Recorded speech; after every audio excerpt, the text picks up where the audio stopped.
আমাকে বোঝান, আমি লক্ষ লক্ষ মানুষকে বোঝাতে হয়, আমাকে বোঝান। এরা হাদিস বোঝে না, কোরআন বোঝে। আল্লাহ বুঝেছে, রাসূল বুঝে না। কোরআন বুঝেছে, রাসূল হাদিস বুঝে না। কোরআন বুঝেছে, হাদিস বুঝে না। আমি একটু হাদিস সম্পর্কে একটু বলবো আপনাদেরকে। হাদিস শরীফ সম্পর্কে একটু বোঝেন। যদি হাদিস বুঝতো তাহলে এই ধরনের কথা বলতো না, আমরা আহলে কোরআন বলতো না। আসুন ভাইরা আমার, বাবাজিরা, মা বোনের, একটু শুনুন নবীজির পাক জবানের পাক কথা। আব্দুল্লাহ ইবনে আমর ইবনুল আস রাদিয়াল্লাহু তাআলা আনহু কে নবী বললেন, কাইয়িদুল ইলমা বিল কলম। এই সাহাবী, আমি যা বলি লেখো, লেখো, আমি যা বলি লেখো। সাহাবী আরজ করলেন, ইয়া রাসূলুল্লাহ, আপনি যদি রাগ বশত কোনো কথা বলেন ওটাও কি লিখবো? কুরবান যাই, মুস্তাফার জবানে মোবারকের কথা শুনুন। নবীজি বললেন, উকতুব মা সামি'তা আন্নি। আমি নবী যা বলি, হাসতে হাসতে বলি, ঠাট্টা করে বলি, যা বলি আমার সমস্ত কথা লিখে জমা করো, একত্রিত করো। আমার একটা শব্দ বাদ দেবে না। তার কারণ দয়ার নবীর পাক জবানের পাক কথা। নবী বলেন, মা আকুলু ইল্লাল হক। আমি নবী আল্লাহ ছাড়া কোনো কথা বলিনি।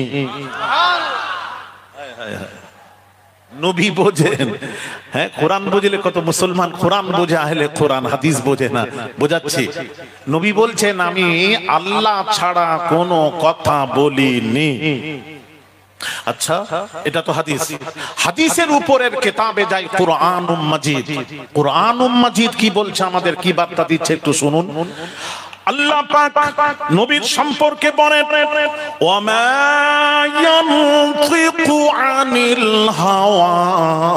আল্লাহ পাক বলেন, আমার নবী নিজের বাঁধানো কোনো কথা বলেননি। ইন্নু হুয়া ইল্লা ওয়াহয়ুন ইউহা।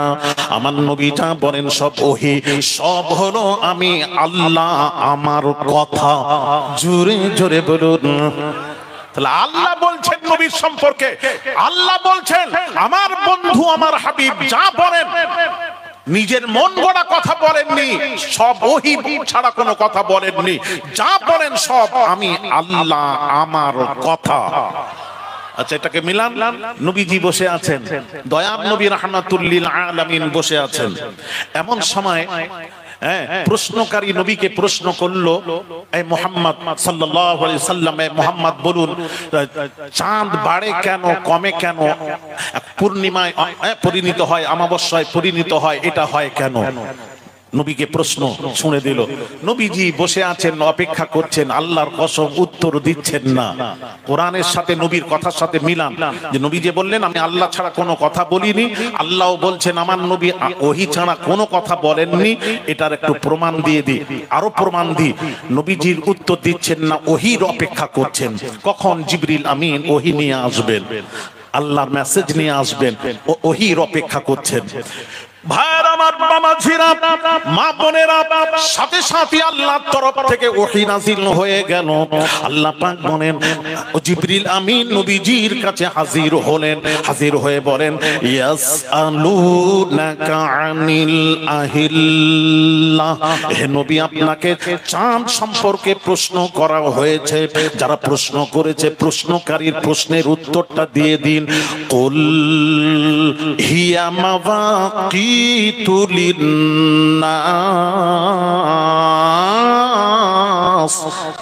চাঁদটা হলো মানুষের জন্য দিন, সপ্তাহ, মাস গণনার জন্য আল্লাহ রব্বুল আলামিন শূন্য আসমানে ক্যালেন্ডার স্বরূপ ঝুলিয়ে রেখেছে।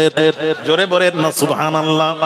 আচ্ছা, আপনারা বলেন, সামনে আসবে রমজান মাস। এই রমজান মাস রোজা আমরা যে রাখবো, তারপর ঈদের নামাজ পড়বো, ক্যালেন্ডার দেখে আমরা রোজা রাখবো, ক্যালেন্ডার দেখে ঈদের নামাজ পড়বো, ঠিক কি না? আরে কথা বলেন না কেন? চাঁদ দেখে? আচ্ছা আচ্ছা, দেখলেন, একটা জানা ছিল না, আমাদের জানা হয়ে গেল। তাহলে ক্যালেন্ডার কেউ দেখে না, চাঁদ দেখো। নবী বলেন, চাঁদ দেখো, রোজা রাখো, চাঁদ দেখো, ঈদের নামাজ পড়ো। তাহলে চাঁদটাই হলো ক্যালেন্ডার।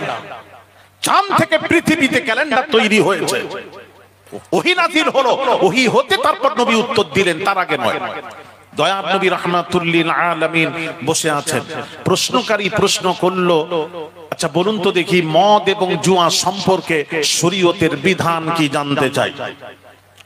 নবীজি উত্তর দেননি, খামোশ বসে আছেন, ওহীর অপেক্ষা করছেন। সাথে সাথে আল্লাহ জিবরিল আমিনকে পাঠালেন। নূরে মুজাসসাম জিবরিল আমিন হাজির।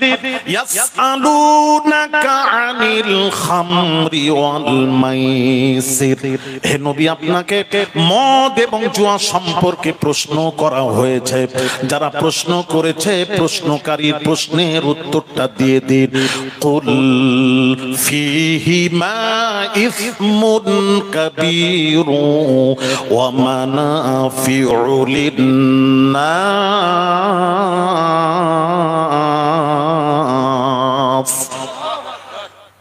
মদ এবং জুয়ার মধ্যে কিছু উপকার আছে, উপকারের চেয়ে অপকারিতা বেশি, যার জন্য শরীয়তের বিধান হলো মদ এবং জুয়া হারাম হারাম হারাম। ভাইরা আমার, বাবা ঝিরাম, আমার নবী বসে আছেন। প্রশ্নকারী প্রশ্ন করলো রূহটা কি জিনিস, নবী উত্তর দিচ্ছেন না, ওহীর অপেক্ষা করছেন। সঙ্গে সঙ্গে জিবরিল আমিন ওহী নিয়ে হাজির। ইয়াসআলুনাকা আনির রূহ, হে নবী আপনাকে রূহ সম্পর্কে প্রশ্ন করা হয়েছে।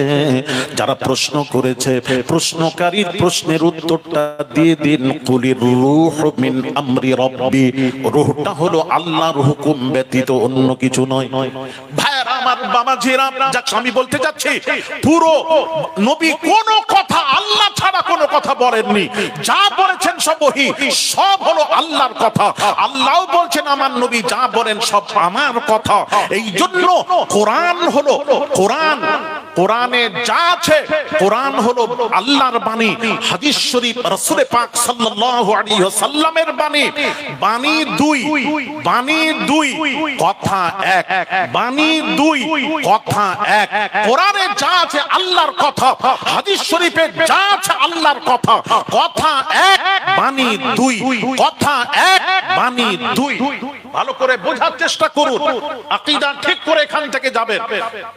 বাণী, আমার কথা কি আমি কি বোঝাতে পারছি আপনাদেরকে? মন তো পড়ে আছে অন্যদিকে। আরে কথা বলেন না, বুঝতে পারছেন? বাণী দুই, কথা এক। আসুন ভাই আমার, বাবা জিরা, এই জন্য কোরআন হলো, একটু বুঝুন হাদিসটা কি। কোরআন হলো ওহীয়ে ইলাহি, আর হাদিসে নববিও হলো ওহীয়ে ইলাহি। দুটাই কিন্তু ওহী, আল্লাহর ওহী। দেখেন আপনারা বলুন, নূরি মুজাসসাম জিবরিল আমিন আমাদের নবীর কাছে 23 বছরে কতবার এসেছেন জানেন? কতবার এসেছেন? এদিকে লক্ষ্য করুন।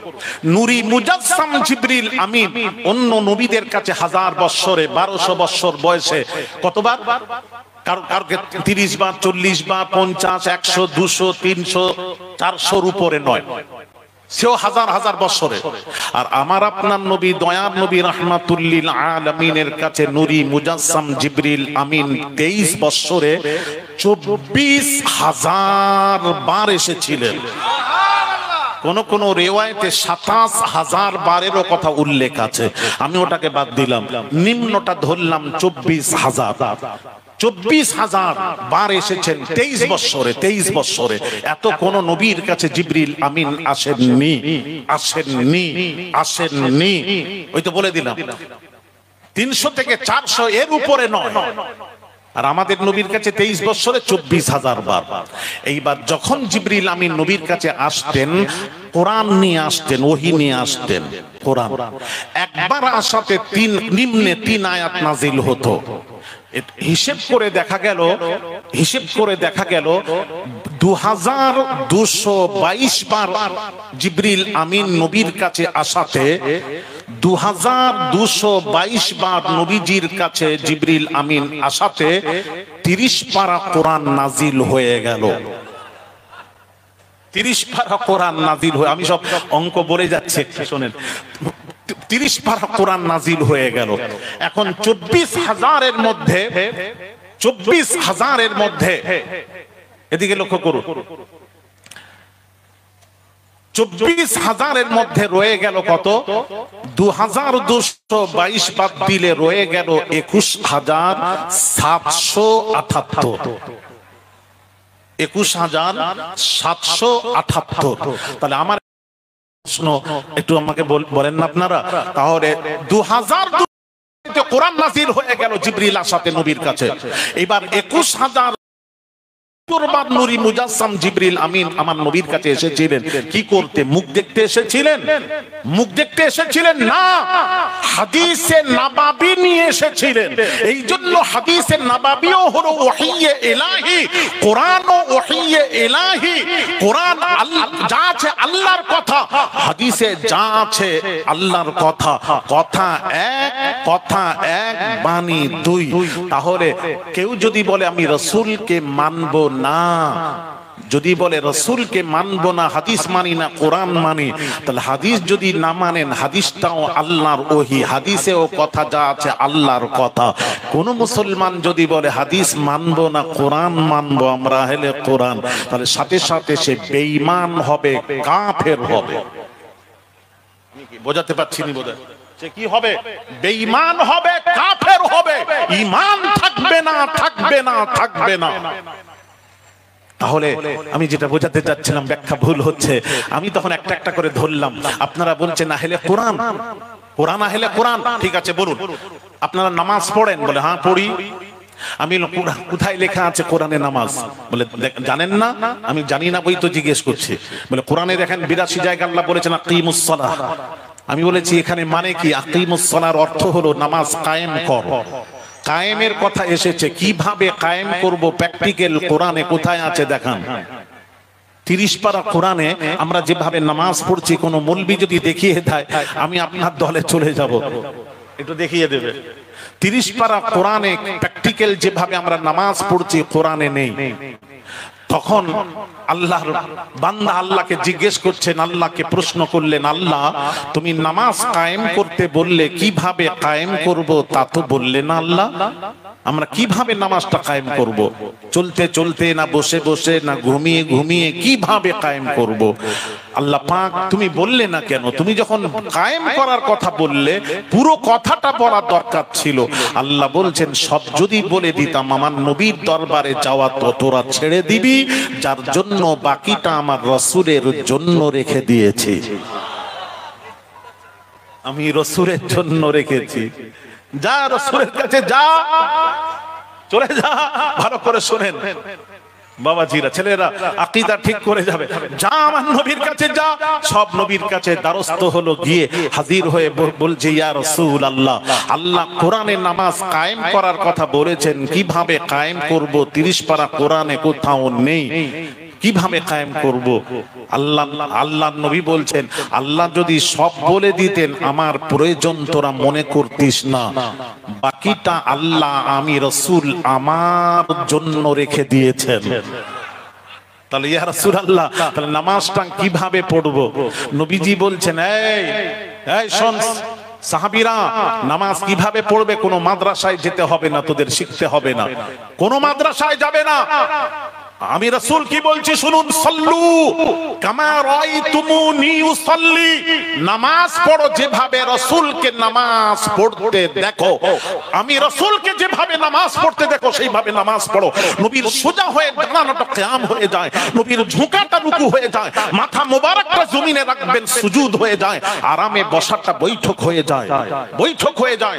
রাসূলকে সামনে দিয়ে তোমরা নবীর অনুসরণ করো তো নামাজ পড়ো, নামাজ হয়ে যাবে। ভাইরা আমার, বাবাজিরা, আমি বলবো নামাজে যে আপনারা নিয়ত বাঁধেন, নিয়ত বাঁধেন, এই নিয়তটা কোরআনে কোথায় আছে? আমি আহলে কোরআন ওদেরকে জিজ্ঞেস করছি, নিয়তটা আপনারা কোথায় পেলেন? কোথায় পেলেন আমাকে আগে বলুন। কোরআনে 30 পারা কোরআনে নিয়ত নেই। এই নিয়ত শিখিয়েছেন দয়ার নবী রাহমাতুল লিল আলামিন। নবীজি বলেছেন ইযা কাব্বারা রাফা ইয়াদাইহি হাত্তা উযুনাইহি। রাসূল পাক সাল্লাল্লাহু আলাইহি ওয়াসাল্লাম হুজুর বলেছেন যখন তাকবীর পড়বে রাফা ইয়াদাইহি, দুই হাত উঁচু করো। কোথা পর্যন্ত? দুই হাত, হাত উঁচু করো। কোথা পর্যন্ত? হাত্তা উযুনাইহি, দুই কানের নরম গোশত পর্যন্ত। দেখেন নবী শিখাচ্ছেন, নবী শিখাচ্ছেন, কোরআনে নেই। ইজা কাব্বারা রাফা ইয়াদাইহি হাত্তা উযুনাইহি, তোমরা যখন তাকবীর পড়বে রাফা ইয়াদাইহি, দুই হাত উঁচু করো, কোথা পর্যন্ত? হাত্তা উযুনাইহি, দুই কানের নরম গোশত পর্যন্ত। এই দেখেন, এবার বাঁধবেন কেমন করে? সাহাবীরা দেখেছেন, বলে দিয়েছেন। عن علي رضي الله تعالى عنه أنه قال يضع اليمنى على اليسرى تحت السرة رواه الترمذي। ডান হাতটা বাম হাতের উপর রাখেন, ইয়াদাউল ইয়ুমনা আলাল ইউসরা, ডান হাতটা বাম হাতের উপর রাখেন। এদিকে তাকান আমার দিকে, কবজির উপর এইভাবে রাখেন। আর বাঁধবেন কোথায়? নবীজি বলছেন তাহতা সুররা। সাহাবী বলছেন নবীকে দেখেছি নবী বাঁধতে তাহতা সুররা, নাভির নিচে। আল্লাহু আকবার, ছেড়ে দেন, হাতটা চলে যায় নাভির নিচে। আমার নবী নামাজ শিখিয়েছেন, কোরআনে তো নামাজ নেই। এবার আমি একটা ধরেছি, আমি বললাম বাবা তোমরা তো আহলে কোরআন, বলে হ্যাঁ আহলে কোরআন। আচ্ছা বাবা একটা কথা, প্রশ্নের উত্তর দেবেন, আপনাদের মধ্যে হাজী সাহেব কে আছেন? বলে এই তো হাজী, অনেকগুলো হাজী আছে, ডাকেন। সবকে ডাকা হলো, বলে না আছেন, আরো থাকলে ডাকেন। ডাকার পর আমি বললাম হাজী সাহেব হজ করেছেন? বলে হ্যাঁ হজ করেছে। আমি বললাম হাজী সাহেব একটা প্রশ্নের উত্তর দেবেন, একটা প্রশ্নের উত্তর দেবেন। আমার দিকে মনোযোগ, মনোযোগ, ওদিকে নয়, ওদিকে নয়, ওরা তাদের কাজ করছে, আমার দিকে মনোযোগ। আস্তে আস্তে সব হবে ইনশাল্লাহ, সব হবে। হ্যাঁ, আস্তে আস্তে যেগুলো দেখছেন এগুলো আস্তে আস্তে ইনশাল্লাহ আল্লাহ সঠিক বুঝাতা করেন, এগুলির থেকেও আমরা বাঁচার চেষ্টা করব আস্তে আস্তে। সব একসাথে হয় না কখনো। আমার নবী একসাথে গিয়ে বাবাজি মদিনাতে ইসলাম যে প্রতিষ্ঠিত করেছেন, একদিন গিয়ে একবারে করেননি, কত কষ্ট করেছেন, তাকে রক্ত দিতে হয়েছে, খুন মোবারক দিতে হয়েছে, কত কষ্ট করে আল্লাহর দ্বীনকে আল্লাহর জমিনে প্রতিষ্ঠিত করেছেন। দয়ার নবী রাহমাতুল লিল আলামিন প্রতিষ্ঠিত করতে গিয়ে কত মার খেয়েছেন। ভালো কাজ করতে গিয়ে যদি কোনো মার খাও, বাধা বিঘ্ন যদি আসে, ভাববেন এটা আল্লাহর কাছে কবুল হচ্ছে, কবুল হচ্ছে, কবুল হচ্ছে। হ্যাঁ হ্যাঁ, যারা এই কাজ করছেন আমি বলবো বাধা বিঘ্ন আসবে, আপনাকে ধৈর্য ধরে সবর করে আপনি কাজ আগাতে থাকেন, ইনশাআল্লাহ। আল্লাহ পাক কোরআনে বলেছেন ওয়াকানা হাক্কান আলাইনা নাসরুল মুমিনিন। আল্লাহ পাক বলেন হকের উপর থাকো, আমি আল্লাহ হকের উপর থাকলে তার সাহায্য সহযোগিতা আমি আল্লাহ আমার উপর ওয়াজিব হয়ে যায়। হকের উপর থাকলে আল্লাহর সাহায্য সহযোগিতা তার ওই বান্দার উপর ওয়াজিব হয়ে যায়, ওয়াজিব হয়ে যায়, ওয়াজিব হয়ে যায়। চিন্তা করবেন না, আল্লাহ আপনার সাথে আছে। ভালো কাজ করবেন, আল্লাহ আপনার সাথে আছেন, এগোতে থাকেন। সব আস্তে আস্তে হবে, তাড়াহুড়ো না। ভাইরা আমার, বাবাজিরা এদিকে লক্ষ্য। গার্জেন যদি ঠিক হয়ে যায় তাহলে সব ঠিক হবে। আপনারা গার্জেন যদি বলেন বাবা এখানে যাবে না, মেলা ঠেলা, হ্যাঁ মেলায় যাবে না, সব ছেলেরা যাবে না, ওই রকম গার্জেন হন, গার্জেন হন, গার্জেন হওয়ার মতন হন। আসলে আমরা আস্তে আস্তে হবে, ইনশাআল্লাহ হবে। আমরা গার্জেনের মতো গার্জেনও নেই, যদি হতাম তাহলে আমরা ভালোটা বুঝতাম, খারাপটা নিতাম না। ঠিক কিনা জোরে বলুন। হ্যাঁ, একটু বোঝার চেষ্টা করুন। আমি আমার ঘরটাকে ঠিক করি, আপনি আপনার ঘরটাকে ঠিক করেন। প্রত্যেক অভিভাবক যারা, তারা নিজের বাড়িটাকে ঠিক করে নেয়, তাহলে সব ঠিক হয়ে যাবে ইনশাআল্লাহ। দেখবেন কি বুঝতেই পারবেন না, কাউকে বলতে হবে না, সব ঠিক হয়ে যাবে। ভাইরা আমার, বাবাজিরা একটু লক্ষ্য করুন, যে কথা বলছিলাম কথাটা ফিনিশ করি, আমি একটু বোঝাই। আচ্ছা বলুন, এখন আমি আমার ওয়াজ বক্তব্য শেষ করে আপনাদেরকে নিয়ে আমি ফজরের জামাতের নামাজটা পড়ে নেব এখানে। কেমন হবে প্রস্তাবটা? কেমন হবে? ফজরের নামাজটা আমি পড়বো 11টায়। আরে কথাও বলেনি, এটা হা না কিছু বলবেন তো? হ্যাঁ, পীরজাদা হুজুর কিবলা আসবেন, হ্যাঁ, তারপরে কি শিহাব চতুর তিনিও এসে গেছেন শুনলাম, পীরজাদা হুজুর কিবলাও আসবেন, খুসুসি মেহমান বহু এসে আছেন। আমি তাদের জন্য অন্তরস্থল থেকে দোয়া করি, আল্লাহ যেন তারা যে মানে সাথ দিয়ে যে কাজ করছেন সকলকে ভালো কাজে আমাদেরকে সমর্থন করতে হবে, সাথ দিয়ে কাজ করতে হবে, তবেই তো ওনাদের উদ্যোগ বাড়বে, কাজে ভালো লাগবে। আপনারা একটু সাথ দেবেন ইনশাআল্লাহ, আগামীতে সামনে নেক্সটে আল্লাহ তৌফিক দান করেন। জি হ্যাঁ, আমি যে কথা বলছিলাম, এখন যদি 11টার সময় ফজরের নামাজ পড়ি হবে? একটু সকলেই বলুন হবে? হবে না। কেন হবে না? কেন হবে না উত্তরটা দেবেন। ওয়াক্ত আসেনি, দেখলেন? এটা কার আইন? এটা আল্লাহ পাকের আইন। ইল্লাস সালাতা কানাত আলাল মুমিনিনা কিতাবাম মাওকুতা। আল্লাহ পাক বলেন নিশ্চয়ই নামাজ মুমিনদের উপর ফরজ করা হয়েছে নির্দিষ্ট সময়, যখন তখন নামাজ পড়া যাবে না, যাবে না, যাবে না। ফজরের ওয়াক্তে ফজর, যোহরের ওয়াক্তে যোহর, আসরের ওয়াক্তে আসর, মাগরিবের ওয়াক্তে মাগরিব, ইশার ওয়াক্তে ইশা পড়তে হবে। আল্লাহর আইন, কোরআনের আইন। এই আইনটা শুধু বাংলাদেশ, পাকিস্তান আর ভারতের জন্য, ঠিক কিনা? কি হলো? तमाम পৃথিবীর জন্য। হ্যাঁ, হাজী সাহেব এখানে কে কে আছে? হাজী সাহেব, ওই তো হাজী সাহেব। আর তুমি তো নয়, আঙুল দেখাচ্ছে ওইখানে, উনি নয়। হাজী সব মনে কাছেন, উনিও হাজী সাহেব। হ্যাঁ, হাজী সাহেব तमाम পৃথিবীর জন্যই আইন। মাশাআল্লাহ, আমরা যখন হজে গেছি, আল্লাহর আইন হবে পৃথিবীর সব জায়গার জন্য। আমরা যখন হজে গেলাম, পুরো রাস্তায় ওয়াক্তে নামাজ পড়তে পড়তে গেলাম, দমদম থেকে শুরু করে নিয়ে পুরো রাস্তায় ওয়াক্তে নামাজ পড়তে হবে। কারণ ওয়াক্ত হলো নামাজের মধ্যে ফরজ, ফরজ, ফরজ।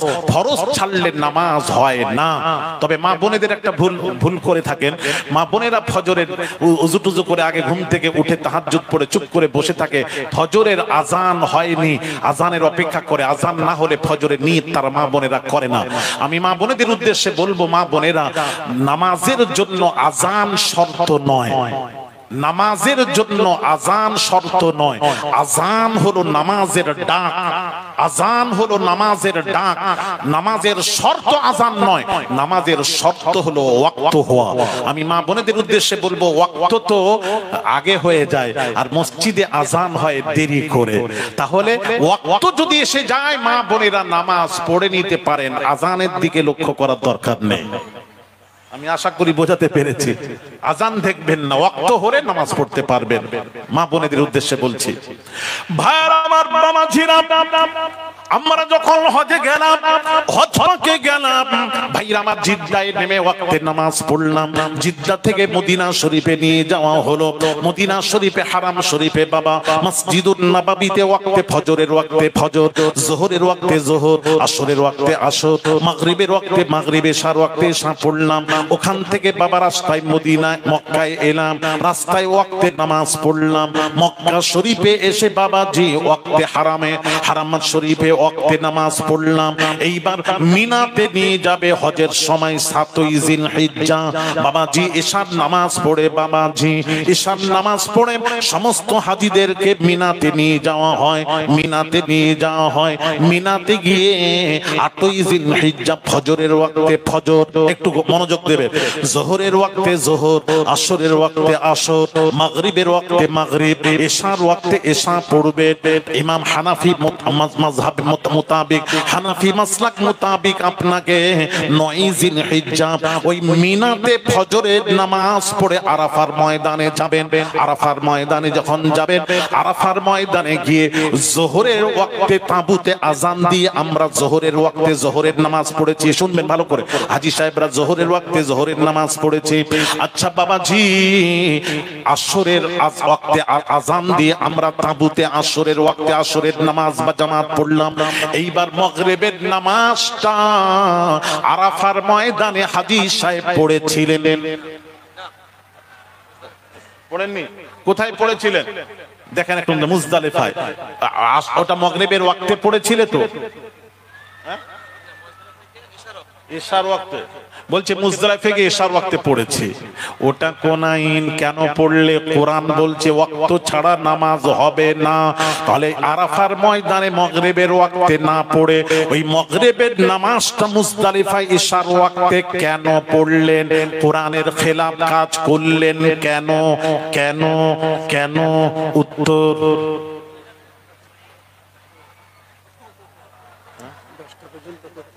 আচ্ছা বাকি আছে। হ্যাঁ পীর বলছি যাক যাক এইটুকু। আচ্ছা আল্লাহ আগে না নবী আগে?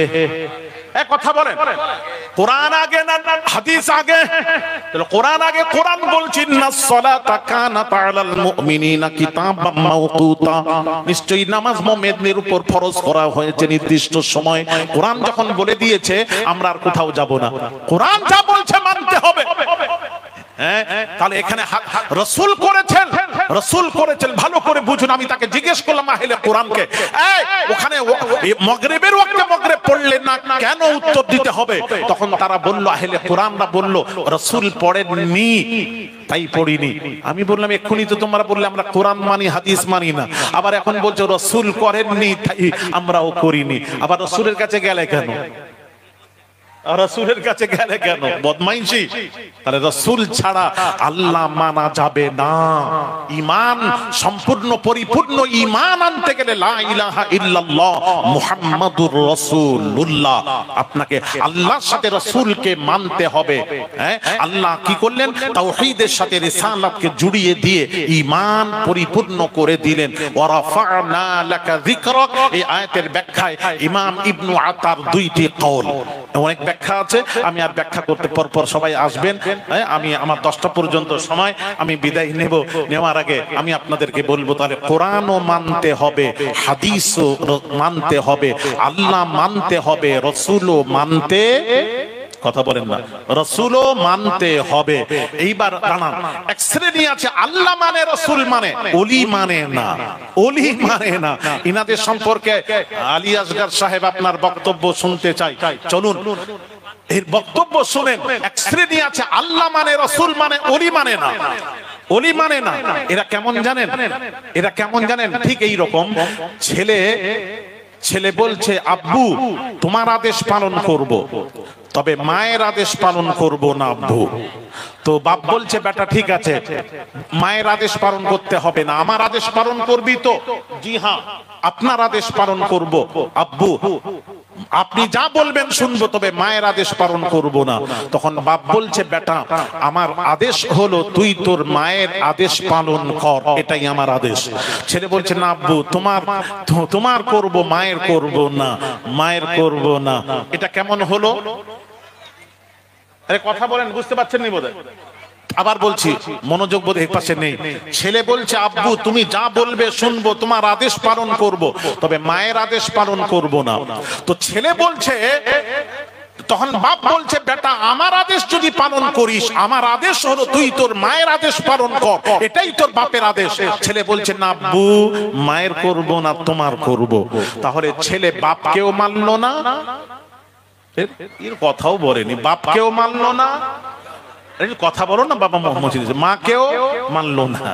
আচ্ছা যারা বলছে আল্লাহ মানি রাসূল মানি ওলি মানি না, এরা কেমন জানেন? আল্লাহ কোরআনে বলছেন, যে আয়াতে কারিমা তিলাওয়াত করেছিলাম, ইন্নামা ওয়ালিয়ুকুমুল্লাহু ওয়া রাসূলুহু ওয়াল্লাযীনা আমানুল্লাযীনা ইউকিমুনাস সালাতা ওয়া ইউতুনাজ যাকাতা ওয়া হুম রাকিউন।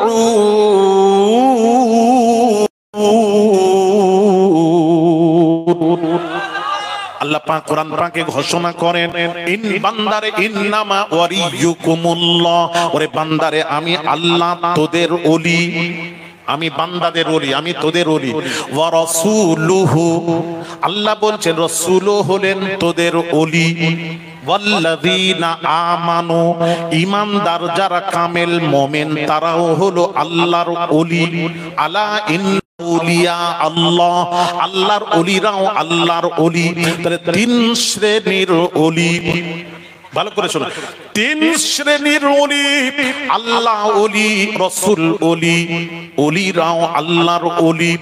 আল্লাহ পাক বলছেন আল্লাযীনা ইউকিমুনাস সালাতা ওয়া ইউতুনাজ যাকাতা ওয়া হুম রাকিউন, তোমরা নামাজ রোজার সাথে সাথে যদি ওয়া মান ইয়াতাওয়াল্লাল্লাহ, আল্লাহকে ওলি মানো, ওয়া রাসূলাহু, তার রাসূলকে যদি ওলি মানো, ওয়াল্লাযীনা আমানু, ঈমানদার যারা, কামেল মুমিন যারা, আল্লাহর ওলি যারা, ওলিদেরকেও ওলি মেনে নামাজ রোজা যারা করো, আল্লাহ পাক বলছেন ফাইন্না হিজবাল্লাহি হুমুল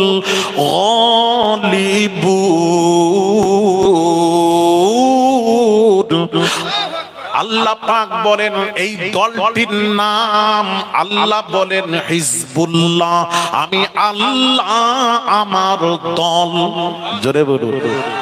তাহলে যারা আল্লাহকে মানলো, রাসূলকেও মানলো, ওলিদেরকে ওলি মেনে নামাজ রোজা করলো, আল্লাহ পাক বলছেন এরাই হলো আমার দল। জোরে বলেন সুবহানাল্লাহ। তাহলে ওলিদেরকেও মানতে হবে, ওলিদেরকেও মানতে হবে, মানতে হবে, মানতে হবে। যদি বলেন আল্লাহ মানবো, রাসূল মানবো, ওলি যদি না মানেন তাহলে আল্লাহ বলছেন ওলি মানো, আপনি বলছেন না ওলি মানবো না, ওলি মানবো না, তাহলে আপনি আল্লাহও মানেন না, রাসূলও মানেন না। মুযাবযাবিনা বাইনা যালিক, লা ইলাহা উলা ওয়া লা ইলাহা উলা, ইস ঘাট কা না উস ঘাট কা। তাহলে ওলিদেরকেও মানতে হবে। ভাইরা আমার, বাবাজিরা, আল্লাহর ওলি যারা ওলি হয়েছেন এমনি নয়, আরে আল্লাহর ওলি হয়েছেন তারা কত তাকওয়া, কিভাবে তারা চলাফেরা করেছেন, আল্লাহর নিকটবর্তী তারা হয়েছেন, আল্লাহর প্রিয় হয়েছেন, তাদের কোন কাজের, তাদের কর্মের উপর আল্লাহু আকবার, তারা কিভাবে আল্লাহর প্রিয় হয়েছেন, নিকটতম হয়েছেন। আসুন ওলিদেরকে দেখুন, আল্লাহর ওলিরা কিভাবে নিকটতম হয়েছেন। ভাইরা আমার, বাবাজিরা, আমি আপনাদেরকে একটু তুলে ধরি।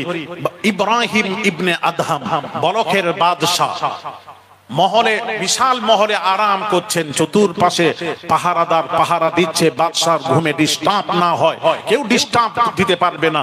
বলখের বাদশা ইব্রাহিম ইবনে আদহাম আরাম করছেন। এমন সময় গভীর রাত্রিতে ছাদের উপর পায়ের আওয়াজ শুনতে পেলেন। পায়ের আওয়াজে ইব্রাহিম ইবনে আদহাম তার ঘুম ভেঙে গেল। ঘুম যখন ভেঙে গেল, উনি বলছেন, এই গভীর রাত্রিতে ছাদের উপর তোরা কে রে? কে তোরা? আমার ঘুমে ডিস্টার্ব করলি, তোরা কে? উপর থেকে আওয়াজ আসছে, আমরা হলাম রাখাল। আরে রাখাল, ছাদের উপর কি করছিস? না, আমরা জঙ্গলে উট চড়াতে গেছিলাম, আমাদের সব উটগুলি হারিয়ে গেছে, তাই খোঁজ করছি। কি আশ্চর্য ব্যাপার তো। আচ্ছা, তখন বাদশাহ ইব্রাহিম ইবনে আদহাম বলছেন, এই রাখালেরা, এই রাখাল বাগালেরা, রাখালরা, শোন, জঙ্গলে হারিয়ে যাওয়া উট কখনো মহলে পাওয়া যায় না, যা জঙ্গলে তালাশ করবি যা। উপর থেকে আওয়াজ আসছে, ইব্রাহিম ইবনে আদহাম, আপনি ঠিক বলেছেন, জঙ্গলে হারিয়ে যাওয়া উট যেমন মহলে পাওয়া যায় না, তেমন মহলে থেকে আল্লাহ পাওয়া যায় না। তখন বলখের বাদশার টনক খিলে গেল, বলছে, ওরে বাপরে, ভালো কথা বলেছে তো, কে তোরা, কে? দাঁড়া, আমি তোদের সাথে একটু সাক্ষাৎ করতে চাই। বলখের বাদশা ইব্রাহিম ইবনে আদহাম ছাদের উপর গিয়ে দেখছেন কেউ নেই।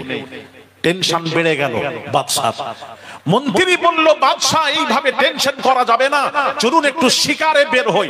শিকারে গেলে টেনশন থেকে দূর হ্যাঁ, আপনি দূরে থাকতে পারবেন, একটু টেনশন দূর হবে, চলুন শিকারে বের হই। শিকারে বের হয়েছে, এমন সময় একটা হরিণীকে, আমার দিকে লক্ষ্য করুন, বাদশাহ হরিণীকে শিকার করছে। যেই শিকার করবে, হরিণীতে আস্তে করে ঘুরে বলছে, এই বলখের বাদশাহ ইব্রাহিম ইবনে আদহাম, এখনো কি তওবার সুযোগ হলো না? বাদশার টেনশন আরো বেড়ে গেল। শিকার কি করবে, হাত থেকে ধনুক পড়ে গেল। সঙ্গে সঙ্গে মন্ত্রী বলল, বাদশাহ চলুন, আপনার এখন রেস্টের দরকার। এইবার ধরে ধরে নিয়ে যাচ্ছে, রেস্টে নিয়ে যাচ্ছে। এমন সময় একজন বয়োজ্যেষ্ঠ মুরব্বী, বয়স্ক একজন আসছেন, লাঠির উপর ভর দিয়ে হাত দিয়ে ইশারা করলে আমরা দাঁড়িয়ে গেলাম। বাবা, বাবা, বাদশার ঘরের দিকে আঙ্গুল দিয়ে ইশারা করে বলছেন, আমি এই মুসাফির খানায় কিছুদিন থাকতে চাই।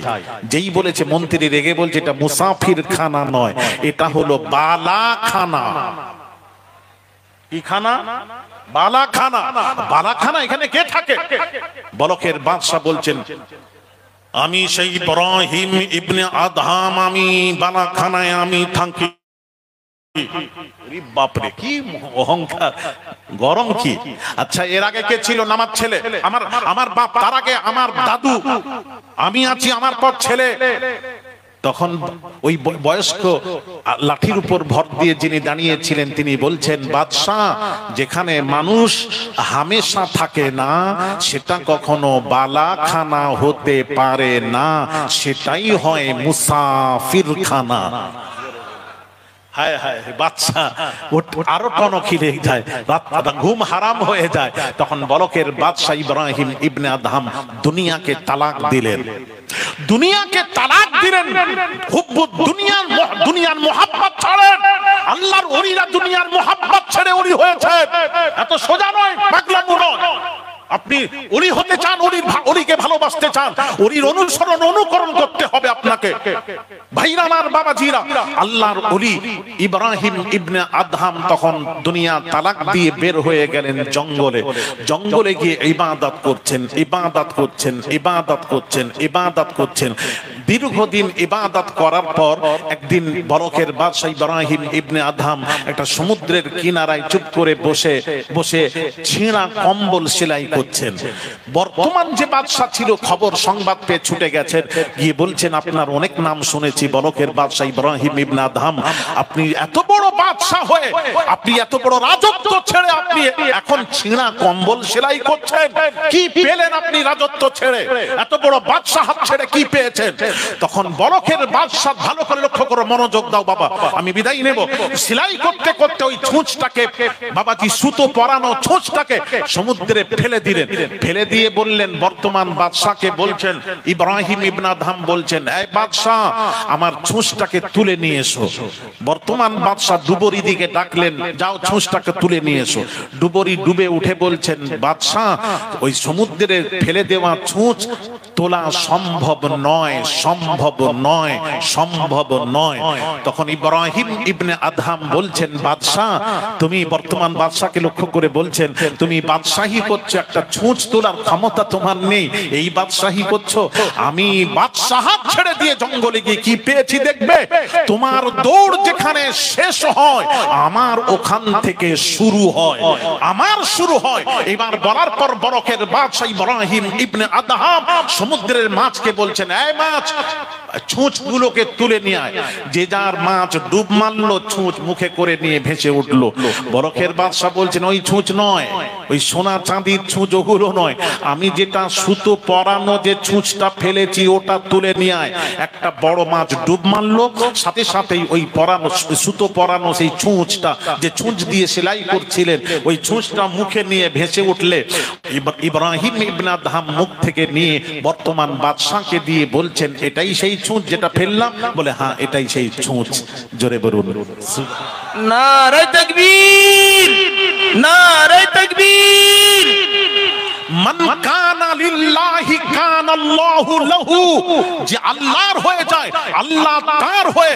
সমস্ত সৃষ্টি বস্তু আল্লাহ তার তাবে করে দেন, সে যা বলে তাই হয়ে যায়। বুখারী শরীফের হাদিস পড়েছি, আমার নবীজি বলছেন, এমন এমন আল্লাহর মাহবুব বান্দা, তাদেরকে দেখলে আপনি কাছে বসতে দেবেন না, ঘৃণা করবেন, যা সর সর সর। আল্লাহর কসম, তারা যা বলে দেয় তাই হয়ে যায়। চিৎকার করে বলুন সুবহানাল্লাহ। ভাইরা আমার, আল্লাহর হন, রাসূলের হন, দেখবেন গোটা দুনিয়া আপনার পয়রাবি করবে, গোটা দুনিয়া আপনার কদম চুমবে।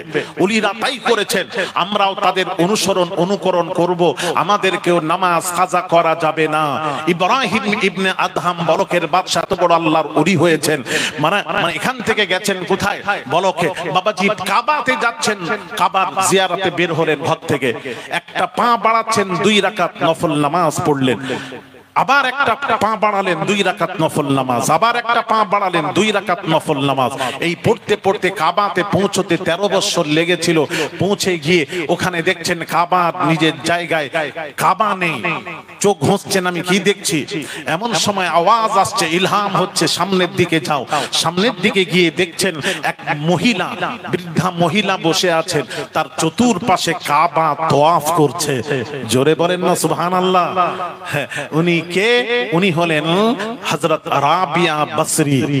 রাবিয়া বসরি ডেকে বলছেন, ইব্রাহিম ইবনে আদহাম, তুমি কাবার সন্তুষ্টি লাভের জন্য রওনা দিয়েছো, তাই কাবা দেখতে পাওনি। আর আমি কাবা নয়, আমি কাবার মালিককে রাজি করিয়ে নিয়েছি, তাই কাবা আমার তওয়াফ করছে। জোরে বলবেন না সুবহানাল্লাহ। হ্যাঁ, আল্লাহকে রাজি করাও বাবা, নামাজ পড়ো, খারাপ কাজ থেকে দূরে থাকো। কি মেলা? কিয়ামতের দিন কুল্লু নাফসিন যায়িকাতুল মউত। আল্লাহ একদিন মৃত্যুর স্বাদ গ্রহণ করতে হবে। কত জানাজায় শামিল হয়েছি, কত জানাজার ইমাম হয়েছি। আল্লাহ একদিন এমন দিন আসবে যেদিন আমার জানাজার নামাজ মানুষের আদায় করে খাটিয়ার উপর নিয়ে গিয়ে কবরস্থান, অন্ধকার কবরে যেদিন শুইয়ে দেবে, এমন ঘরে যেখানে বিছানা বালিশ থাকবে না, ফ্যানের বাতাস থাকবে না। আল্লাহ, হাজার হাজার বছর অন্ধকার কবরে কি করে পড়ে থাকবো। মাবুদ, মাবুদ, ওইটা একটু স্মরণ করেন। সোনা হাতে ধরে বলি, স্মরণ করুন, স্মরণ করুন। মরতে হবে, এখান থেকে বাড়ি যাওয়ার গ্যারান্টি কারোর কাছে নেই, গ্যারান্টি দিতে পারবো না। বলো, আমি বলে দিচ্ছি।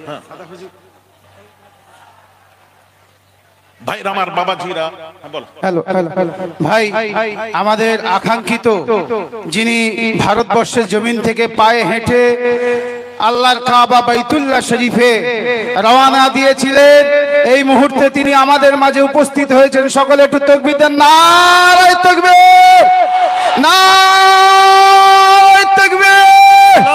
শিহাব ভাই স্বাগতম, স্বাগতম, শিহাব ভাই স্বাগতম।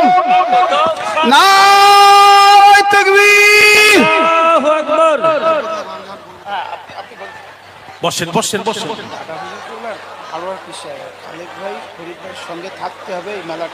বসেন বসেন বসেন, আসছে ভাইয়ের আমার বাবাজিরা।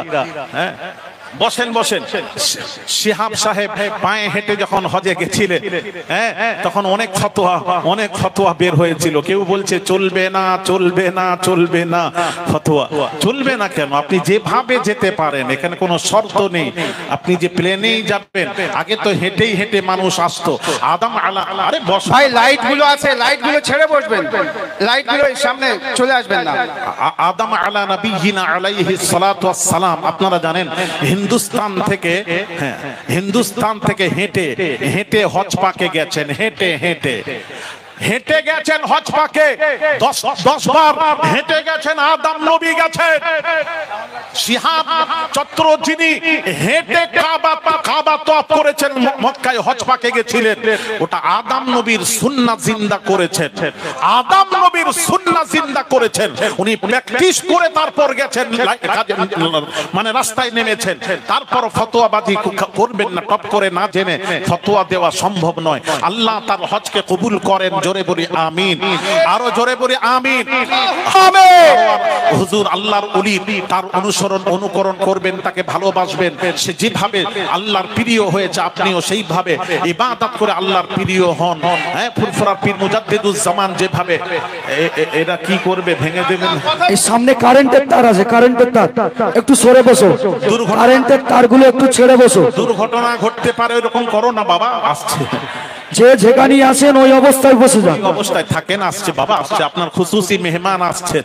বাবাজি, তার সাথে দেখা হবে ইনশাআল্লাহ। বাবাজি, তো বাবাজি আমি বলবো, আমি আব্দুল খালেক সাহেব এবং বাবাজি ফরিদ জামাদার সাহেবকে বলবো, আরো তার সঙ্গে সাথী যারা আছেন তাদেরকে বলবো, প্রতি বছর এই প্রতিষ্ঠান যেন কায়েম থাকে কিয়ামত পর্যন্ত। আল্লাহ তার সাথে আপনারা থাকবেন, এটা কায়েম থাকে, আল্লাহ যেন কবুল করে। উনি ভালো কাজ করছেন, ভালো কাজ করলে তার সাথে থেকে আপনারা সহযোগিতা করবেন, তার উদ্যোগ বাড়বে, মনের বল বাড়বে, আপনারা উদ্যোগ দেবেন, উদ্যোগ তাকে তার সাথে একটু সাথে থাকবেন। এলাকাবাসীকে বলবো, এলাকাবাসী যদি সাথ না দেন সে কাজ করবে কি করে? কাজ করতে ভালো লাগবে না, মন খারাপ হবে। আপনারা কাজ করবেন, আল্লাহ তৌফিক দান করেন, আল্লাহ তৌফিক দান করেন। সকলেই বলি আল্লাহুম্মা আমিন। আরো জোরে বলি আল্লাহুম্মা আমিন, আরো জোরে বলি আল্লাহুম্মা আমিন। আল্লাহ পাক কোরআন পাকে বলেন, মা আতাকুমুর রাসূলু ফাখুযুহু ওয়া মা নাহাকুম আনহু ফান্তাহু। আল্লাহ পাক বলছেন রাসূল যেটা দিয়েছেন, রাসূল যেটা দিয়েছেন গ্রহণ করো, ওয়ামা নাহাকুম আনহু ফান্তাহু, আর রাসূল যেটা নিষেধ করেছেন তার থেকে দূরে থাকো। দুটো কাজ, দুটো জিনিস, রাসূলের আদেশ হলে করবেন, নিষেধ হলে করা যাবে না।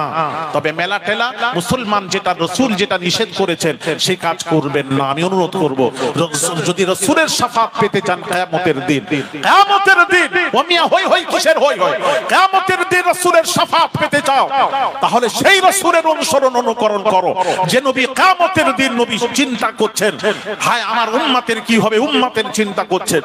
আল্লাহ পাক বলেন ওয়ালা সাউফা ইউতিকা রাব্বুকা ফাতারদা। আল্লাহ বলেন বন্ধু চিন্তা করবেন না, কিয়ামতের দিন আমি আল্লাহ আপনাকে সন্তুষ্ট রাজি খুশি করাবো। আল্লাহর নবী বলেন আল্লাহ গো ইজালা আরদা ওয়া ওয়াহিদুম মিন উম্মতি ফিন্নার। আল্লাহ তুমি আমাকে রাজি খুশি করাতে পারবে না, পারবে না, পারবে না।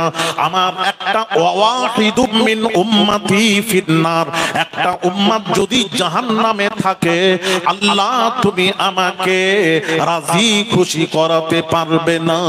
আল্লাহ পাক বলেন বন্ধু কিয়ামতের দিন আপনি সুপারিশ করতেই থাকবেন, করতেই থাকবেন, করতেই থাকবেন, আর আমি আল্লাহ আপনার সুপারিশ মঞ্জুর করো তো আপনার গুনাহগার উম্মতগুলিকে ক্ষমা করে জান্নাতে পৌঁছতেই থাকবো, পৌঁছতেই থাকবো, পৌঁছতেই থাকবো। জোরে জোরে বলুন, আর একটু জোরে বলেন। আল্লাহ সেই নবী আমাদের সুপারিশ করে জান্নাতে নেবেন, সেই নবীর আদর্শ ধরে রাখবেন। বাবা গোটা দুনিয়া রাসূলের আদর্শের সামনে মাথা নত করেছে পৃথিবী। হ্যাঁ হ্যাঁ, আমার রাসূলের আদর্শের কাছে কে বলেছে তলোয়ার নিয়ে নবী, নবী ইসলাম কবুল করিয়েছেন তলোয়ারের দ্বারা ইসলাম প্রচার করেছেন? না না, তলোয়ার নয়, নবীর আখলাকের কাছে চরিত্রের সামনে মাথা নত করেছে গোটা দুনিয়া। আজ রাসূল পাক মক্কা যখন জয় হয়ে গেল, রাসূল পাক সাল্লাল্লাহু আলাইহি সাল্লাম এক বুড়ি মাথায় গাঁটুরি নিয়ে চলে যাচ্ছেন। দয়ার নবী রাহমাতুল লিল আলামিন বুড়ির কাছে এসে বলছেন, ও বুড়িমা, ও বুড়িমা, আপনার গাঁটুরিটা আমার মাথায় দিন, আমি গন্তব্যস্থানে পৌঁছে দেব। বুড়ি বলে, ছেলে, এই ছেলে, আমি মুহাম্মাদের জ্বালায় মক্কা ছেড়ে আমি যাচ্ছি গুহায় আশ্রয় নিতে, আবার তুই আমাকে জ্বালাতে এসেছিস কেন? তুই জ্বালাচ্ছিস কেন? তুই গাঁটুরিটা পৌঁছে দিয়ে তুমি বলবে আমাকে পারিশ্রমিক দাও, আমি দিতে পারবো না, আমি আমার কাছে দিতে পারবো না। নবীজি বলছেন, মা, বুড়িমা, আপনার কাছে পারিশ্রমিক নেব না, গন্তব্য স্থানে পৌঁছে দেব, কানা করিও নেব না। রাসূল কিন্তু পরিচয় দিলেন না, পরিচয় দিলেন না, বুড়িও চেনে না। এইবার বুড়ির গাঁটুরি রাহমাতুল লিল আলামিনের মাথায়। হায় হায় হায়, রাসূল বুড়ি আগে, রাসূল পেছনে, গাঁটুরি মাথায় যাচ্ছেন। বুড়ি গুহার মুখে গিয়ে, বুড়ি গুহার মুখে গিয়ে বুড়ি বলেছিল, এই গুহাবাসীরা মুহাম্মাদের জানায় মক্কা ছেড়ে এসেছি গুহায় আশ্রয় নিতে, তোরা আমাকে একটু জায়গা করে দে। গুহাবাসীরা বের হয়ে বলল, বুড়ি রে, ও বুড়িমা, বুড়িমা, ওই গাঁটুরি মাথায় মুহাম্মাদুর রাসূলুল্লাহ দাঁড়ানো, যে মুহাম্মাদের জানায় মক্কা ছেড়ে তুমি এসেছো গুহায় থাকার জন্য, ওই মুহাম্মাদ গাঁটুরি মাথায় দাঁড়ানো। এইবার তারা গুহাবাসীরা গুহার মধ্যে ঢুকে পড়লো, তারা ভেবেছে মুহাম্মাদ আমাদেরকে মেরে ফেলবে। ভাইরা আমার, বাবাজিরা, আল্লাহর কসম, ও এলাকাবাসী, ও বাবাজিরা যারা এসেছেন শুনুন, আল্লাহর নবী, দয়ার নবী চুপ করে মাথায় গাঁটুরি দাঁড়িয়ে আছেন। বুড়ি বলেছিল, বুড়ি একবার রাহমাতুল লিল আলামিনের চেহারা মোবারকের দিকে তাকান, গুহার দিকে তাকান, চোখের পানি ছেড়ে দেন, চোখের পানি ছেড়ে কাঁদছেন আর কাঁদছেন আর বলছেন, গুহাবাসীরা, গুহাবাসীরা, এই গুহাবাসীরা, এই মুহাম্মদ যদি মুহাম্মাদুর রাসূলুল্লাহ হয়ে থাকে, এই মুহাম্মাদুর রাসূলুল্লাহ হয়ে থাকে, এই মুহাম্মদ কখনো মানুষ মারতে পারে না। আরেকটু জোরে, এই মুহাম্মদ যদি মুহাম্মাদুর রাসূলুল্লাহ সাল্লাল্লাহু আলাইহি ওয়াসাল্লাম হয়ে থাকেন, এই মানুষ কখনো মানুষের ক্ষতি করতে পারে না। গোহাবাসীরা আয় মুহাম্মাদের আনিত ইসলামের সুশীত ছায়ার নিচে আমরা আশ্রয় নিই। সঙ্গে সঙ্গে বুড়ি বলল, মুহাম্মদ রে, আমি গাটুরি মাথায় দিয়ে মস্ত বড় অপরাধ করেছি, ক্ষমার নজরে দেখবেন, ক্ষমার নজরে দেখবেন, আর আমাকেও কলমা পড়িয়ে দিন। বুড়িও কলিমা পড়লো, সেও ঘোষণা দিল, আশহাদু আল্লাহ ইলাহা ইল্লাল্লাহু ওয়া আশহাদু আন্না মুহাম্মাদান আবদুহু ওয়া রাসূলুহু, লা ইলাহা ইল্লাল্লাহ, জোরে লা ইলাহা ইল্লাল্লাহ, লা ইলাহা ইল্লাল্লাহু মুহাম্মাদুর রাসূলুল্লাহ সাল্লাল্লাহু আলাইহি ওয়াসাল্লাম সাথে সাথে কলেমা পড়ে মুসলমান হয়ে গেল। বলুন, নবীর আখলাকের সামনে মাথা নত করেছেন। সেই আমরা গেছি তায়েফে, একটা বুড়ি রাস্তায় কাঁটা বিছাতো, আমার নবী আগলে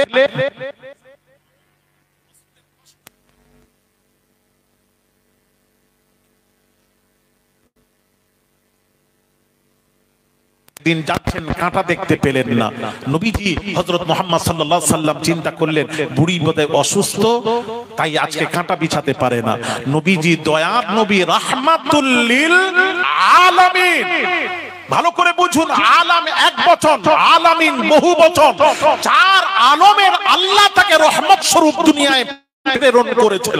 চার আলমের, দুনিয়ায় আখিরাতে, ওখানে এখানে সব জায়গায় তিনি রহমতি রহমত, রহমতি রহমত, রহমতি রহমত, ওখানেও রহমত, এখানেও রহমত, কবরেও রহমত। চার আলমের জন্য তাকে রহমত করে আল্লাহ দুনিয়ায় প্রেরণ করেছেন। রাসূল রাহমাতুল লিল আলামিন আর থাকতে পারলেন না, বুড়ির ঘরে গিয়ে বুড়ি খবর নিতে গেছেন, বুড়ি কেমন আছে, মা কেমন আছো, মা তোমার কষ্ট হচ্ছে মা।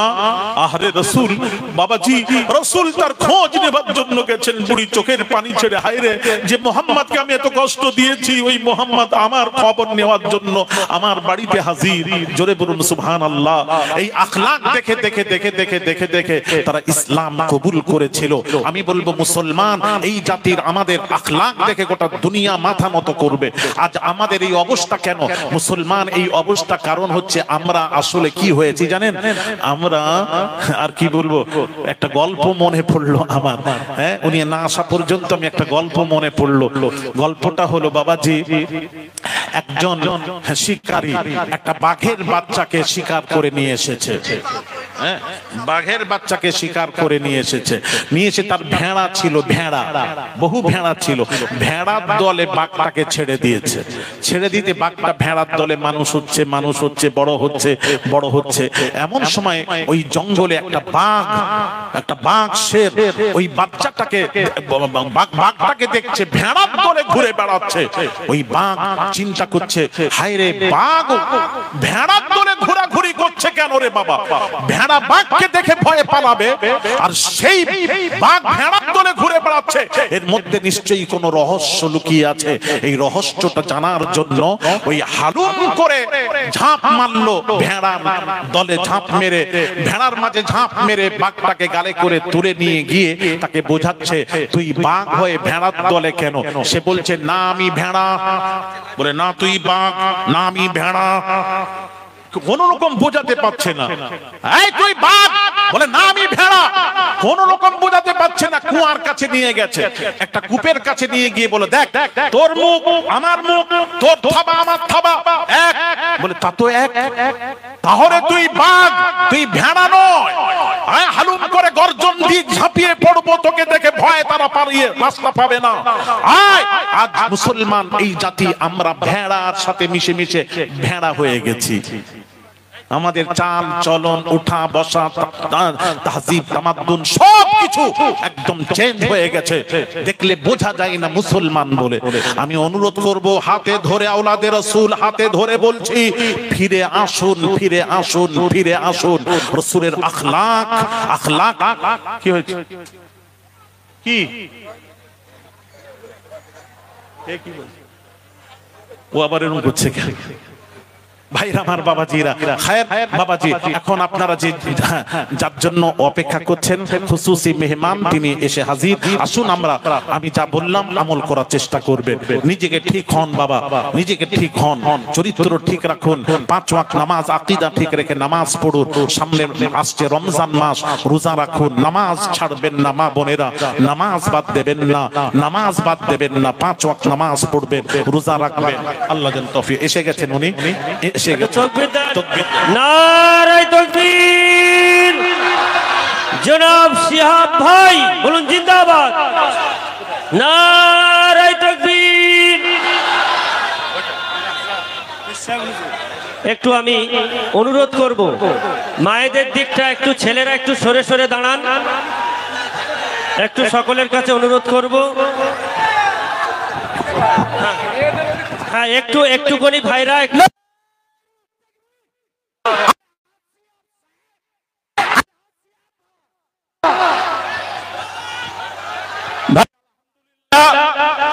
আপনারা দীর্ঘ ধৈর্যের পরীক্ষা দিয়েছেন। আমরা মাজমপুর সমন্বয় কমিটির পক্ষ থেকে কথা দিয়েছিলাম যে পায়ে হেঁটে যাওয়া আল্লাহর মেহমান, তাকে আমরা খালেকের নেতৃত্বে এই সমন্বয় কমিটির মঞ্চে হাজির করাবো। ইনশাআল্লাহ পেরেছি। সকলে একবার বলুন আলহামদুলিল্লাহ। তিনি কথা বলবেন আপনাদের সঙ্গে, তবে আপনাদের ধৈর্য ধরে বসতে হবে। সকলকে নিশ্চয়ই ফ্ল্যাশ লাইট জ্বালাবেন, যখন আমরা বলবো সকলেই ফ্ল্যাশ লাইট জ্বালাবেন। যেহেতু আমাদের হুজুর কেবলা এখনো রয়েছেন, তিনি শেষ করার পরে আমাদের আলহাজ শিহাব ভাই তিনি আপনাদের সামনে কথা বলবেন। আমরা কথা দিয়েছিলাম, আমরা কথা রাখতে পেরেছি। আল্লাহর দরবারে শুকরিয়া আদায় করছি। সকলেই বলি আলহামদুলিল্লাহ। বাসের উপরটা উঠবেন না, মহিলাদের দিকে বাসের উপরটা একটু আপনারা বসে যান, একটু একটু একটু সরে যান এখান থেকে। দেখুন সবার মুক্তা ভাই, সকলের কাছে হাত জোড় করে অনুরোধ করছি, আপনারা আমাদের মায়েদেরকে একটু দেখতে দেবেন। অনেক সময় আমার মায়েরা তো দূর দূরান্তে দেখতে যেতে পারে না, শিহাব সাহেব এসেছেন, তাই আমি অনুরোধ করব সকলের কাছে। আজকে আমরা খুব সার্থক এবং ধন্য যে আমরা যাদেরকে আনবো বলেছিলাম সবাই আমাদের মঞ্চে এসছে। তোয়া হুজুর আর 2-5 মিনিটের মধ্যে তিনি মঞ্চে আসবেন। আমি আপনাদের কাছে অনুরোধ করি, এই সাইডটা আপনি একটু চেপে দাঁড়ান, অনুরোধ করছি। শিহাব ভাই থাকবে, আপনারা নিশ্চিত করে তার বক্তব্য শুনবেন। হুজুর পাক যেহেতু বক্তব্য দিচ্ছেন, আপনারা বিয়াদবি মাফ করবেন, একটু ডান দিকে চেপে দাঁড়ান, সকলের কাছে অনুরোধ করছি। যে যেখানে আছেন ওখানেই থাকবেন। আমরা সত্যি ভাবছিলাম যে কি হয় ভাবছিলাম, কিন্তু কয়েক হাজার মানুষ এখানে সেই মিল মাঠে আবার ঐতিহাসিক ভাবে তারা সাক্ষী থাকলো। তাই অনুরোধ করছি আপনি একটু চেপে দাঁড়াবেন, সকলের কাছে অনুরোধ করছি। আমাদের মায়েরা দেখতে পাচ্ছে, অনুরোধ করছেন যারা যারা রাস্তায় আছেন তাদের কাছে হাত জোড় করে অনুরোধ করছি। আমাদের মা বোনেরা পিছনে বসে আছেন, দেখতে পাচ্ছেন না, আপনারা এদিকটায় আসলে দেখতে পাবেন, কিন্তু তারা দেখতে পাচ্ছেন। আমি আমাদের ভলেন্টিয়ার্সদেরকে বলবো রাস্তাটা পরিষ্কার করে তাদেরকে পিছনে দিয়ে দেন। এত মানুষের সমাগম, আমরা এটা ইতিহাস হয়ে গেছে।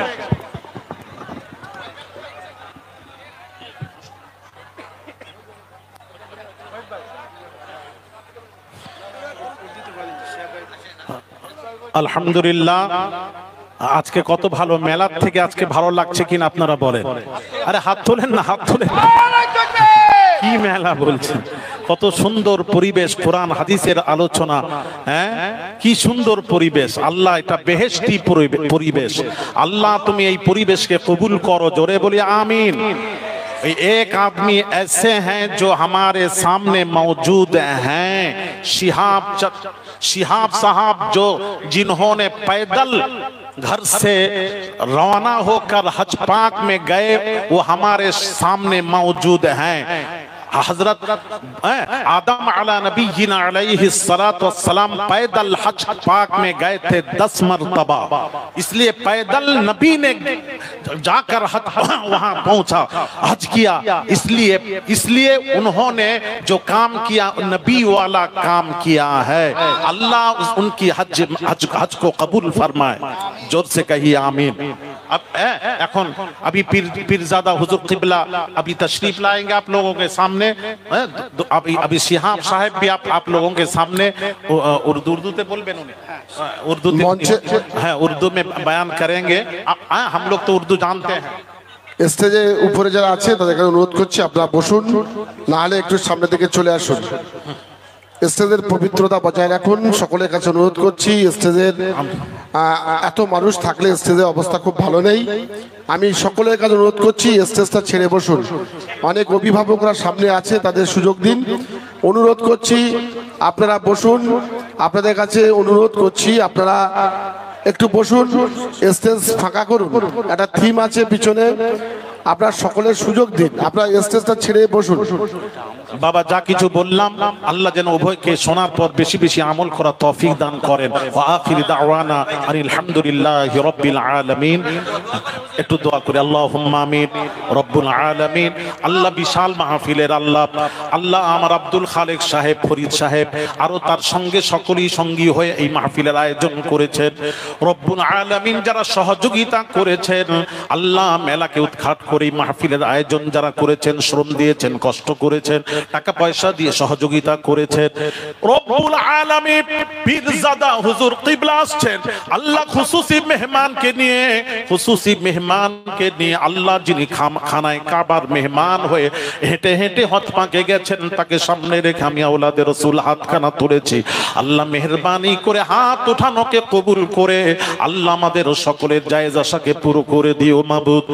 রব্বুল আলামিন দুনিয়ায় যতদিন রাখবেন শান্তির সাথে যখন নেবেন, ইমানের সাথে খাতমা বিল খায়র নসিব করবেন। সব হারা করবেন আল্লাহ, ইমান হারা করবেন না। শেষ সময় তোমার হাবিবের কলেমা আমাদের সকলের জবান থেকে জারি করে দিও মাবুদ।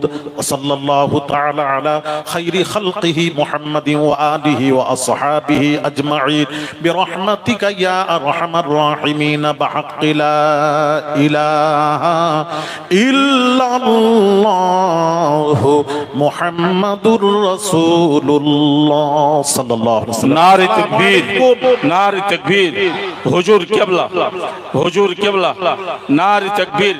আপনারা স্টেজে বসুন, আপনারা স্টেজে বসুন।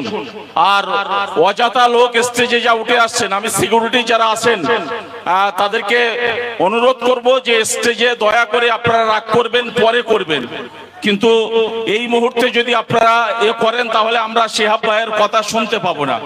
আমরা আপনারা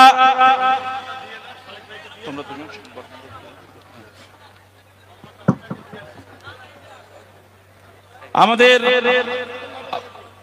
ঠিক আছে, আল্লাহর মেহমান যিনি পায়ে হেঁটে ভারতবর্ষের মাটি থেকে পবিত্র মক্কা শরীফে গিয়েছিলেন হজ করতে, আজকের আমরা সার্থক মাজমপুরের শিরকের মেলা বন্ধ করে সেই মাঠে হেঁটে যাওয়া হাজী সাহেবকে আমরা নিয়ে আসতে পেরেছি।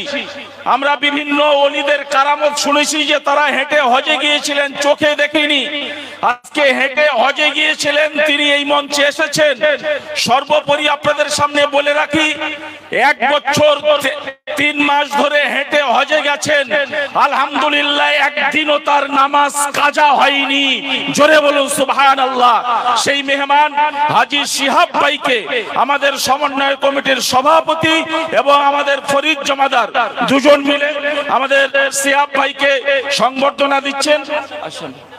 আশরাফুজ্জামান পুটে আমাদের টোটাল সমন্বয় কমিটির টিম, তাদেরকে অনুরোধ করব, জিয়ারুল, মধু, আমাদের হামিদ, আহাদ আলী ভাই,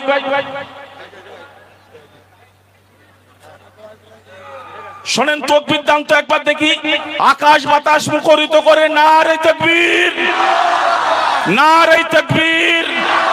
মাজমপুরের সবথেকে খুশির দিন, সেজন্য আমাদের খুশি